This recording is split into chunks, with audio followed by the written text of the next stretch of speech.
आपको देसी मास्टर क्या करेंगे, विषम संख्याओं के बारे में आपको बताएंगे। जब आप ध्यान से देखोगे आपको पता चलेगा कि विषम संख्या क्या होती है। विषम संख्या वह होती है जो संख्या दो से नहीं कटती, दो से जो दो नंबर से नहीं कटती वह विषम संख्या होती है। एग्जाम्पल जैसे आप कह सकते हो 1, 3, 5, 7 आदि। इसी प्रकार ध्यान दीजिए 1, 3, 5, 7 आदि इसी प्रकार। चलो आज तुम्हें क्वेश्चन बताएंगे, एक बहुत शॉर्ट तरीका से बताएंगे विषम संख्या के बारे में। यदि आपको इस प्रकार का कोई क्वेश्चन आ जाए, प्रथम 25 विषम संख्या का योग ज्ञात करना हो। ठीक है, योग होता है जोड़ना, यानी प्रथम 25 विषम संख्याओं का योग या एडिंग। ठीक है, ज्ञात करना हो तो आप क्या करोगे, जैसे आपको 25 का कर निकालना है, जैसे आपको कहीं का निकालना है 25 का, तो इसका क्या करेंगे, यानी प्रथम 25 विषम संख्याओं का योग ज्ञात करना है तो 25 का वर्ग कर दे देंगे, तो 25 का वर्ग क्या होगा 625। इस प्रकार आप आसानी के साथ में क्या कर सकते हैं, प्रथम 25 विषम संख्याओं का।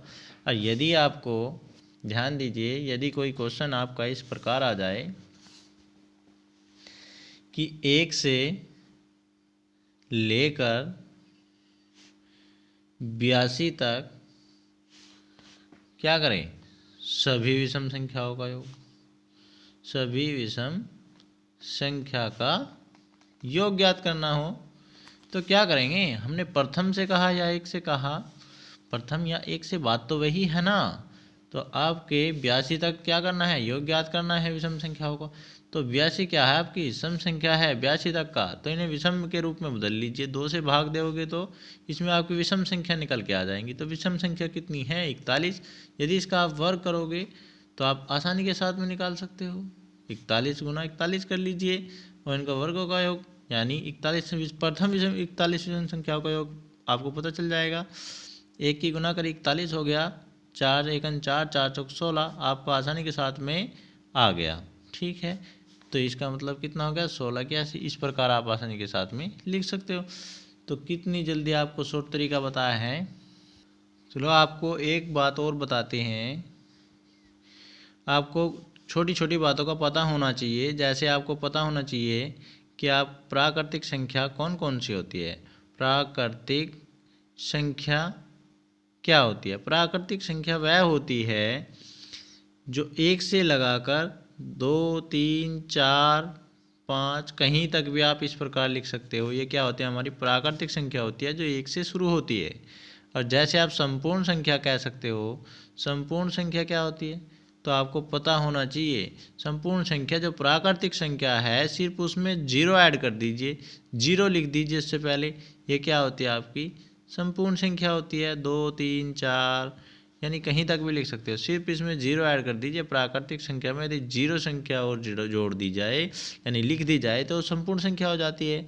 इसी प्रकार आपको सम संख्या का पता होना चाहिए। सम संख्या क्या होती है, छोटी बातें हैं आपको पता होनी चाहिए। सम संख्या होती है जैसे 2, 4, 6, 8, यानी जो संख्या 2 से कट जाए वो सब क्या होती है, सम संख्या होती है। इसी प्रकार विषम संख्या के बारे में आपको पता होना चाहिए। विषम संख्या क्या होती है, तो विषम संख्या होती है जैसे जो संख्या 2 से नहीं कटती, 1, 3, 5, 7 इस प्रकार आप आसानी के साथ में लिख सकते हो। इसी प्रकार एक आपकी भाज्य संख्या होती है। क्या होती है, भाज्य संख्या होती है। तो भाज्य संख्या के बारे में आपको पता होना चाहिए। भाज्य संख्या वह होती है जो स्वयं से कटती है अन्य किसी संख्या से, भाज्य संख्या वह होती है जो अदर संख्या से भी कट जाती है और स्वयं से भी कट जाती है। तो ध्यान रखने वाली बात है, जैसे 4, 6, 8, 10, 9 भी होती है, आप 9 भी कह सकते हो। इस प्रकार आप लिख सकते हो कहीं तक भी जो अदर से भी कट जाती है। जैसे 4 आपका 4 एकन 4 2 से भी कट गया, तो इस प्रकार 6 आपका 2 से भी कट रहा है, 3 से भी कट रहा है और स्वयं से भी कट रहा है, यानी किसी भी संख्या से अदर से भी कट जाए। और अभाज्य संख्या होती है आपकी, अभाज्य संख्या जो सिर्फ स्वयं से कटती है। और ध्यान रखने वाली बात है, सबसे छोटी संख्या 2 होती है अभाज्य, जो सम होते हुए भी आपकी अभाज्य संख्या में आती है। ये ध्यान रखने वाली बात है। ये आपका 2019 रेलवे बोर्ड में आपका गवर्नमेंट टीचिंग की जो वो थी उसमें आपको पूछा गया था। रेलवे विभाग ने भी कितनी दफ़ा पूछा, अदर नौकरियों में भी बहुत बार आ चुका है कि सबसे छोटी अभाज्य संख्या क्या है जो सम होते हुए भी अभाज्य है। तो 2, 3, 5, 7 ये क्या है सब आपकी 11, 13 लिख सकते हो, 17, 19 ये सब क्या आपके अभाज्य संख्या है। यानी जो आपको इन छोटी छोटी बातों का पता होना चाहिए।